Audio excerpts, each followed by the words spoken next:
Hi mga ka-bakers! Kumusta kayo? Ngayon naman ay gagawa tayo ng vanilla chiffon or vanilla chiffon. Handa na ba kayo? Ang mga kailangan natin ay egg white 10 piraso, cream of tartar 1 teaspoon, sugar 150 grams, egg yolk 10 piraso, asukal 150 grams, salt 1 teaspoon, mantika 1 cup, fresh milk 1 cup, baking powder 1 and 1/2 tablespoon, cake flour 300 grams at vanilla flavor na 2 tablespoon.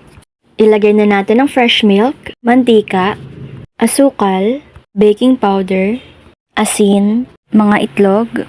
Haluin muna natin ito at pwede na nga pala tayo maglagay ng vanilla flavor dito. Katapos ay atin nang ilagay ang ating cake flour. Atin na itong haluin hanggang sa tuluyan na magsama-sama ang mga ingredients na ating inilagay dito. Ayan, at dahil wala na pong buo-buo at pure na po talaga ito ay okay na po ito mga ka-bakers. At pwede na po natin tapusin ang ating paghahalo dito. Sa ating mixer bowl ay ilagay na natin ang ating egg white at maglagay din pala tayo ng cream of tartar. At atin na itong hayaang mag-mix hanggang sa umalsa na ng kaunti ang ating egg white. At kapag umasa na ang ating egg white ng kaunti ay atin na pong ilagay ang ating asukal. Continue lamang po natin ang paghahalo dito at hanggang po sa tuluyan na po itong umalsa.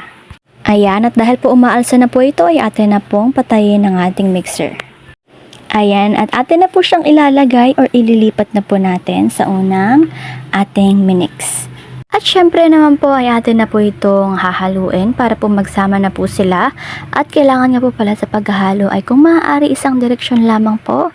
At higit sa lahat ay kailangan po mahalo po talaga natin ito yung iisa na po yung kulay niya at hindi na po nangingibabaw ang kulay ng egg white. And eto na po siya kapag tapos na po mga ka-bakers. Kaya naman po atin na pong i-ready ang ating 8x8x3 at 3 molde. Or pwede rin naman pong gawing 4. At ililipat na po natin dito ang ating cake. Ayan.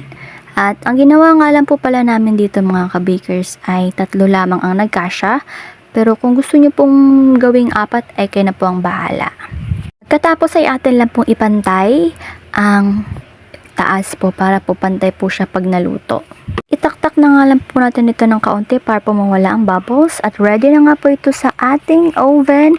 Ang oven temperature nga po pala nito ay 170 sa taas, 200 sa baba at ang baking time ay 33 minutes. Habang nga po niluluto ito ay gagawa po tayo ng ating buttercream icing. Ang kailangan po natin ay butter 4 na piraso, condensed milk 2 lata at fresh milk 1 cup. Atin na pong pinagsama-sama ang 3 ingredients sa sangkap na gagamitin natin at hayaan lang po natin itong mag-mix hanggang po sa tuloy na po silang magsama.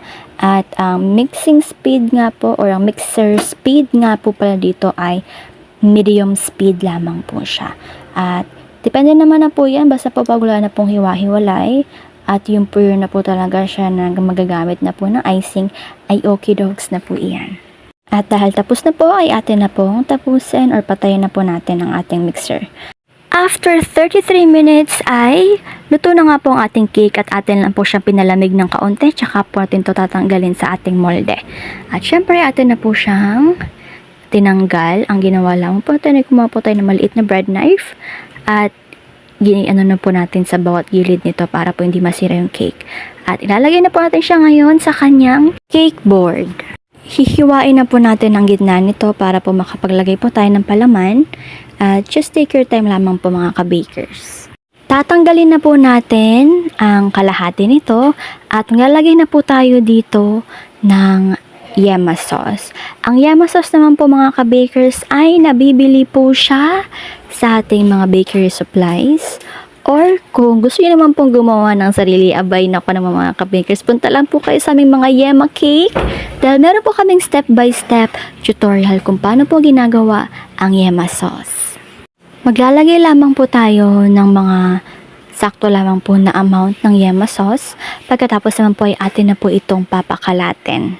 Ilagay lamang po natin ang bawat gilid nito at ang gitna po nito. Pagkatapos naman po ay atin na pong ibalik ang kanyang kalahati. Ayan. At make sure lang po natin na pantay po sila. Ayan. Pagkatapos naman po ma-check na pantay po talaga sila mga ka-bakers ay maglalagay na po tayo ng ating icing. Yan. Ito nga po pala ang ating ginawang icing mga ka-bakers. Ang una po muna natin gagawin, naglalagay po tayo ng ating icing sa ating piping bag na may tip po sa ilalim. Ngayon naman po maglalagay na po tayo ng icing at sa paglalagay naman po ng icing ay kayo na po ang bahala. Just to make sure lamang po na kailangan po makover po ang bawat kilid at harap ng ating cake. At kapag po tapos na gagamit po tayo ng ating cake comb, nakakala ko ang suklay para lamang sa ating buhok, kundi para rin naman po pala sa cake. Yan. Naglagay po tayo ng cake comb dito. At syempre ngayon naman paglalagay na po tayo ng design. Ayan, eto nga po pala yung ilalagay natin kanina. At yung tip nga po pala niya ay parang bilog lamang po siya na tip. At ilagay lamang po natin ito sa ating border or sa bawat gilid ng ating cake. At syempre, pagkatapos po nito, ay maglalagay na po tayo ng chocolate ganache. Yan, ready na nga po talaga ito mga ka-bakers. Syempre, atin lamang pong dahan-dahanin sa paglalagay nito. At yung dami naman po, kayo na po ang bahala. Kung gusto niyo po ng mas madami or mas bongga, abay lagyan niyo po.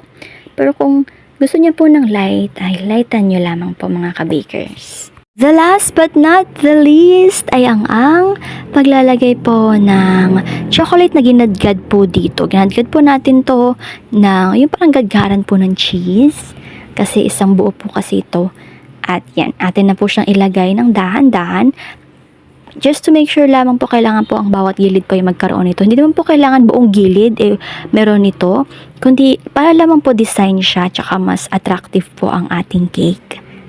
Pero naman po mga ka-bakers, kung gusto niyo pong damihan ang paglalagay, why not naman po at kayo na po ang bahala doon. At eto na nga po talaga mga ka-bakers, presenting ang ating vanilla chiffon na napaka-yummy naman talaga, di po ba, napaka-cutesy. At higit sa lahat, talaga naman po nakakatakam. Tingnan niyo po yung itsura, parang pwedeng-pwede na papasa na po itong Choco Moist cake. Di ba yung iba po kasi walang icing, pero yung sa atin, tingnan niyo naman, napakaganda at napaka-cutesy. At higit sa lahat, talaga namang masarap na masarap to mga ka-bakers. Kaya no worries, mga mamshies, mga ka-bakers. Alam ko pong kayang-kaya nyo rin. Kaya naman, gawin nyo na rin po ha.